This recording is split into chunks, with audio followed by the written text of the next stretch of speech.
એરિયો માતાના મઠની માલપા જદી રુદન કરતો હતો. મઠમાં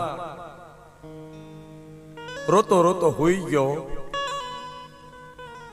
અને બરોબર મધરાત્યારે દેવી અવાજ કર્યો, મારા હિરમલ, તારી પારેગરી બોલું બાપ, સાનો રહી જા મારા બાપ, મારા દીકરા, તારા ભયું જોવા છે ને? હા મારી, જા નોરતાના દાડા ચાલુ થાય છે અને આવતી આઠમ નોરતાની આવે ને, જાઉં મેલડી તને તારા ભયું ભેળે કરીશ. મારી સાચું કે હા? આ નોરતાનો આજ પહેલો દાડો છે ને આવતી આઠમના દાડે આમ જો તારા ભયું બતાડું ને તો માનજક તારા બાપની દેવી બોલી હો પારેગરી લઈને આવું છું બાપ.